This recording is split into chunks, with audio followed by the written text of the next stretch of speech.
দেখেন ভাই ব্রাদার, পুরো ব্যাপারটা কিন্তু একটু অন্যরকম হয়ে যাচ্ছে। হ্যাঁ, এখন সামনাসামনি মুখোশ খুইলা পইরা গেছে, এখন আর ধামা চাপা নাই, সরাসরি অ্যাকশনে কিন্তু যা বলে ডাইরেক্ট অ্যাকশন, একদম খোলাখুলি কথা বলে। অবশ্যই হবে, এই মাসেই হবে, আগস্টের 5 তারিখের আগেই হবে। এমন তথ্য এবার বেরিয়ে আসলো, এমন তথ্য সামনে আসলো যেখানে স্পষ্ট হয়ে গেল সেই 15 মিনিটের ফোন আলাপে কি কথা হয়েছে তাদের। আরেকটি খবর সামনে এসছে যেটি অপ্রকাশিত, আস্তে আস্তে বের হচ্ছে সবকিছু, কিন্তু বাস্তবে ঘটনাটা অন্যরকম। দেখেন, আজকে প্রকাশ পেয়েছে।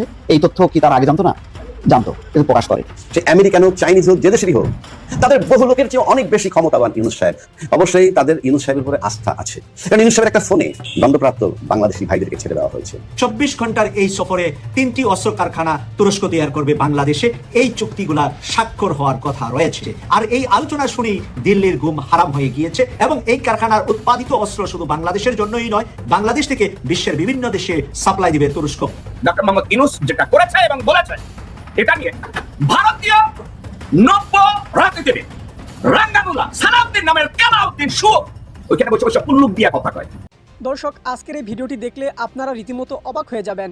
আপনারা জানেন ইতিমধ্যে আওয়ামী লীগ সরকারের পতন হয়েছে, এখন ক্ষমতায় আছেন অন্তর্বর্তী সরকার ডক্টর মোহাম্মদ ইউনূস। অন্তর্বর্তী সরকারের মাননীয় উপদেষ্টা ডক্টর মোহাম্মদ ইউনূস থাকাকালীন দেশে কি কি ঘটনা ঘটে যাচ্ছে তা আপনাদের প্রমাণ সহকারে দেখাবো। দর্শক, কথা আর বাড়াবো না, ভিডিওতে চলে যাব। তার আগে আপনাদের কাছে ছোট্ট একটি অনুরোধ, আপনি যদি আমাদের চ্যানেলে নতুন দর্শক হয়ে থাকেন তাহলে অবশ্যই চ্যানেলটি সাবস্ক্রাইব করে পাশে থাকা বেল আইকনটি বাজিয়ে দিতে ভুলবেন না।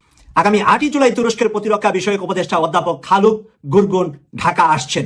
24 ঘন্টার এই সফরে 3টি অস্ত্র কারখানা তুরস্ক তৈরি করবে বাংলাদেশে। আর এই আলোচনা শুনেই দিল্লির ঘুম হারাম হয়ে গিয়েছে। দিল্লি এখন দেখতে পাচ্ছে যে তুরস্ক যদি বাংলাদেশে 3টি অস্ত্র কারখানা তৈরি করে, তাহলে দিল্লির জন্য বাংলাদেশের উপর যে খবরদারি করা, বাংলাদেশকে যেভাবে তারা চুষে এবং বাংলাদেশকে যেভাবে তারা সামরিকভাবে শক্তিশালী হতে দেন নাই, দীর্ঘদিন যাবৎ শেখ হাসিনার উপরে তারা খবরদারি করেছিলেন, সেই খবরদারিটি আজকের ডক্টর মোহাম্মদ ইউনূসের উপরে করতে পারছেন না। আর এই অস্ত্র কারখানার চুক্তি একবার হয়ে গেলে, কারখানা তৈরি বাংলাদেশে একবার হয়ে গেলে, পরবর্তী সরকার যেই আসবে বাংলাদেশে তাকে অবশ্যই এই কারখানা কন্টিনিউ করতে হবে। এবং এই কারখানার উৎপাদিত অস্ত্র শুধু বাংলাদেশের জন্যই নয়, বাংলাদেশ থেকে বিশ্বের বিভিন্ন দেশে সাপ্লাই দিবে তুরস্ক। ইতিমধ্যে তুরস্কের অস্ত্র সাপ্লাই হয় বাংলাদেশের বাহিরে 30টি দেশে অলরেডি তাদের অস্ত্র ব্যবহার করছে। ইতিমধ্যে ভারত পাকিস্তান যুদ্ধে তুরস্কের ঢুন নাম করেছে, এবং তুরস্কের সাথে যুদ্ধ করতে গিয়ে ভারত আজকে প্রকাশ করেছে যে তাদের 250 জন সেনা সদস্য নিহত হয়েছে মাত্র 3 দিনের যুদ্ধে। যেটা 3 দিন যুদ্ধটি ঠিকই, কিন্তু সেই 3 দিনের যুদ্ধে ভারত এবং পাকিস্তানের যুদ্ধে হারিয়েছে ভারত 250 সেনা সদস্য। এবং ভারত বলছে যে এট এ টাইম তারা 3টি দেশের সাথে যুদ্ধ করতে হয়েছে, একটি হলো পাকিস্তান, আরেকটি হলো তুরস্ক, আরেকটি হলো চায়না। এবং তুরস্ক পাকিস্তানের পিছনে ছিলেন, পাকিস্তানের সাথে ছিলেন। সে কারণে ভারতের এই বিশাল পরাজয় যে স্বল্প সময়ের ভিতরে 250 তাদের সৈন্য নিহত হয়েছে, এবং 6টি যুদ্ধ বিমান এবং ফ্রান্সের রাফেল যুদ্ধ বিমান, যে রাফেল বিশ্বের বুকে এর আগে কখনো কোনো যুদ্ধে হারে নাই, সেই যুদ্ধে হেরেছে পাকিস্তানের কাছে, নাকি এটা চায়নার কাছে হেরেছে, নাকি তুরস্কের কাছে হেরেছে, এই নিয়ে ভারতের মধ্যে রয়েছে দ্বিধাদ্বন্দ্ব।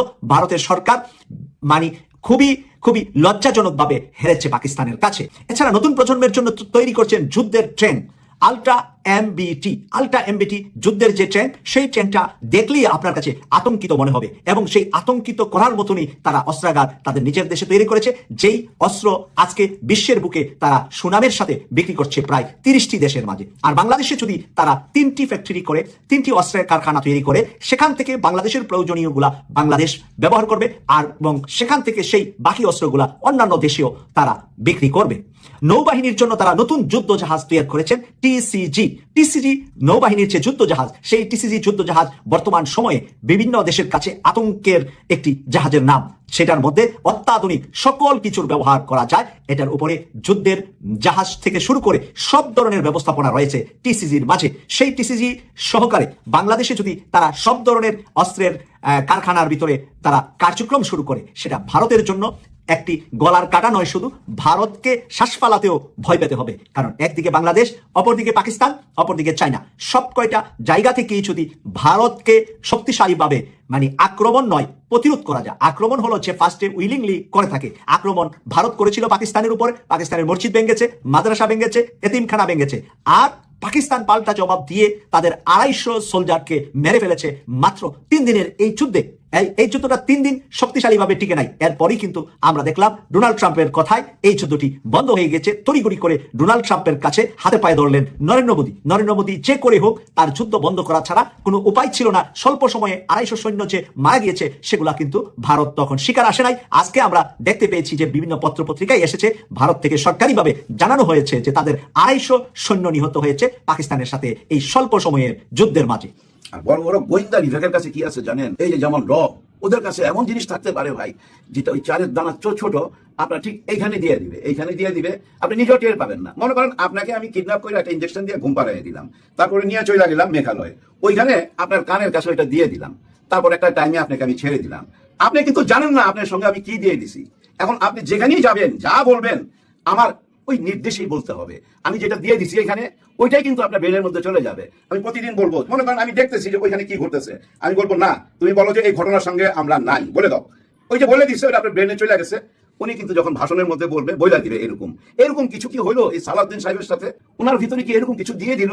কারণ ওনার তো কোনো আবেগ নাই। এগুলো যাদের দিয়ে দেয় না তাদের আবেগ থাকে না। ওই যে মেইন জায়গা থেকে, হেডকোয়ার্টার থেকে যেভাবে পরিচালনা করবে ঠিক সেইভাবেই পরিচালিত হবে এরা। এদের কোনো আবেগ থাকে না। যেমন সালাউদ্দিন সাহেবের কোনো আবেগ নাই। ওনাকে এরকম কিছু দিয়ে দিল কিনা কে জানে, এগুলো পরীক্ষা করতে হবে। অযথা একটা মানুষকে ভুল বোঝা যাবে না। ওনার কেন আবেগ নাই এটা তো ভাই বড় প্রশ্ন, তাই না? একটা মানুষেরা কেন আবেগ থাকবে না? উনি সরাসরি বলে দিছে এই জুলাই অভ্যুত্থান এটা একটা আবেগ। আবেগের কোনো স্থান নাই সংবিধানে।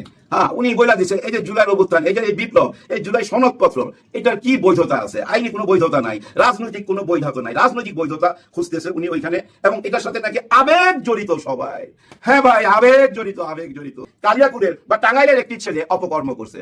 আপনি টাঙ্গাইলের যে আপনার নেতা আছে, যার সাথে কেন্দ্রের সাথে সম্পর্ক আছে, ওই নেতারে যদি আপনি বহিষ্কার করে দিতেন, তাহলে তো টাঙ্গাইলের সমস্ত ওই যে ছোট ছোট লেভেলের নেতা কর্মীরা সাবধান হয়ে যেত। হ্যাঁ, ওই ছোট ছোট নেতা কর্মী হাজার হাজার বহিষ্কার করে কি লাভ? একটা বড় নেতারে বহিষ্কার করেন না যে তোর এলাকায় কেন এই ঘটনাটা ঘটলো, তুই থাকতে কেন এই ধর্ষণ হইলো, তুই থাকতে কেন এই বালুর মহল দখল হইলো, তুই থাকতে কেন আসামি ছিনতাই হইলো থানা থেকে। ওই নেতার ওই বড়টারে বহিষ্কার করেন, বড়টারে, তাহলে ছোটগুলা সাবধান হয়ে যাবে। এইভাবে হাজার হাজার কেন লাখ লাখ বহিষ্কার করেও কিছু করতে পারবেন না। এই যে আজকে সালাউদ্দিন সাহেব যে কথাটা বললো, এই কথাটা কি বলা ঠিক হয়েছে? এই যে জুলাই সনদপত্র একটা আবেগ, এই আবেগের কোনো স্থান নাই, বৈধতা নাই, রাজনৈতিক বৈধতা খুঁজে পান না। আপনারা তো নিজেরাই দাবি করেন জুলাই গণ অভ্যুত্থান আপনাদের হকদার, আপনারাই এর দাবিদার। এখন ওই জায়গা থেকেও সরে গেলেন নাকি আমি বুঝতেছি না। দেখেন ভাই ব্রাদার, পুরো ব্যাপারটা কিন্তু একটু অন্যরকম হয়ে যাচ্ছে। হ্যাঁ, এখন সামনাসামনি মুখোশ খুইলা পইরা গেছে, এখন আর ধামা চাপা নাই, সরাসরি অ্যাকশনে কিন্তু দুই দল। আগে কিন্তু দেখেন ডাক্তার শফিকুর রহমান সাহেব, উনি কিন্তু খুব রাইখা ঢাইকা কথা বলতো, কিন্তু ইদানি ওনার কথা শুনছেন পুরাপুরি চরমনাই পীর সাহেবের মতো, যা বলে ডাইরেক্ট অ্যাকশন, একদম খোলাখুলি কথা বলে যে এরা চাঁদাবাজ, এরা লুটেরা, এরা ধর্ষণকারী, এদের হাতে দেশ তুলে দেওয়া যাবে না, সরাসরি বলে। জামাত ইসলাম এখন সরাসরি বলে, এনসিপি তো সরাসরি বলবেই, কারণ তারা জুলাই গণ অভ্যুত্থানের সাথে। ব্যাপারটা হয়ে গেছে কি জানেন, আপনারা একটা ঐক্য করতে পারেন না, একটা জায়গায় বসছিলেন, কিন্তু ওইটাকে আপনারা চা পান খাওয়ার আড্ডাখানা আখ্যাতি দিয়া দূরে সইরা গেলেন। আপনারাই কিন্তু বিতর্কিত করলেন, আপনারাই কিন্তু ঐক্য থেকে সইরা গেলেন। আপনাদের কথা থেকে মানুষ কি বুঝলো যে এতদিন যে বসলো সব দল একসঙ্গে, তার মানে কি ফলাফল শূন্য? হ্যাঁ ভাই, শূন্যই তো দেখা যাচ্ছে। কারণ আপনারা বলতেছেন আপনারা বড় দল, যা চাইবেন তাই করতে হবে এই সরকারকে। আপনাদের কথাই যদি শুনবে, তাহলে জুলাই গণ অভ্যুত্থানের সাথে যারা জড়িত ছিল, যারা রক্ত দিল, যারা শহীদ হইল, তাদের চাওয়া কোথায় যাবে? তাদের চাওয়াকে ফেলে দিয়া আপনাদের চাওয়াকে বুকে টাইনা নিবে এই বর্তমান সরকার। এরকম কিছু আশা করেন নাকি? আপনারা মনে করেন আন্দোলন কইরা, যমুনা ঘেরাও কইরা আপনারা আদায় কইরা নিবেন? পারবেন? পারবেন না। নগর ভবন থেকে বুঝা নেন সবকিছু, নগর ভবনের গণনা থেকে বুঝা নিতে হবে সামনের পরীক্ষা আপনারা পাস করবেন না ফেল করবেন। আপনারা যদি জুলাই গণ অভ্যুত্থানের সাথে না থাকেন, জুলাই সনদপত্র কি ঘোষণা হবে না? অবশ্যই হবে, এই মাসেই হবে, আগস্টের 5 তারিখের আগেই হবে। ডক্টর মোহাম্মদ ইউনূস যেটা করেছে এবং বলেছে, এটা নিয়ে ভারতীয় নব্য রাজনীতিবিদ রাঙ্গানুলা সালাউদ্দিন নামের কালাউদ্দিন শু ওইখানে বসে বসে পুল্লুক দিয়ে কথা কয়। সে 2 দিন আগে কি কইছে জানেন? নির্বাচনের জন্য যদি যমুনা ঘেরাও করতে হয়, এটা হবে দুঃখজনক। আরে সালাউদ্দিন, চুপ মারানি। তোর নেত্রী বিনা বিচারে, তোর নেত্রীকে অন্যায়ভাবে কয়েক বছর হাজতে রাখা হয়েছে, কুত্তার বাচ্চা। তুই আন্দোলন না করতে ভারতে পলাইয়া যাইয়া গুমের নাটক কইরা সাউয়ার পোলা, তুই ভারতের র হইয়া ব্যাক করছিস। এখন তুই যমুনা ঘেরাও করবি? তোর পুটকি ছিড়া দেব, কুত্তার বাচ্চা। তোর যোগ্যতা হয়েছে বদি হওয়া কক্সেস বাজারের হারামজাদা সালাউদ্দিন। তুই বদি হ, বদির যোগ্যতা আছে তোর। তোর আর কিভাবে যোগ্যতা আছে হারামজাদা? তুই যমুনা ঘেরাও করবি? তোর পাশের বাক্য ভেঙে ফেলাইব শুয়ারের বাচ্চা। দর্শকবৃন্দ, বাংলাদেশে একটা কথা আছে, যত বড় মুখ না তত বড় কথা। সালাউদ্দিন নিজে একজন দুর্নীতি পরায়ণ ব্যক্তি। সালাউদ্দিন রয়ের চিপ লাগানো এক শুয়োর বাংলাদেশে আসছে বাংলাদেশের বাঁশ দিতে। সেই শুয়ারের বাচ্চা বসে এখন বলে সে যমুনা ঘেরাও করবে। কুত্তার বাচ্চা, আই জবদেই সীমান্তে এতগুলো ওর উপস্থিতিতে এতগুলো মানুষ মারা হয়েছে, ভারতীয়রা মারছে। সালাউদ্দিন একদিন কইছে চল আমরা বর্ডারে লং মার্চ করি? সালাউদ্দিন বলে নাই। সালাউদ্দিন একবার বলছে সীমান্তে বাংলাদেশের সম্পর্কে এত মিথ্যা কথা বলা হয়, চলো আমরা ভারতীয় হাই কমিশন ঘেরাও করবো। সালাউদ্দিন একদিন বলছে? বলে নাই। কিন্তু শুয়ারের বাচ্চা কোনো কথা নেই, বাচ্চা নাই, উঠাকে আমরা যমুনা ঘেরাও করবো। আরে শুয়ারের বাচ্চা তুই একদিনও কথা প্রণয় ভার্মারে আমি জুতা মারবো? বলে নাই।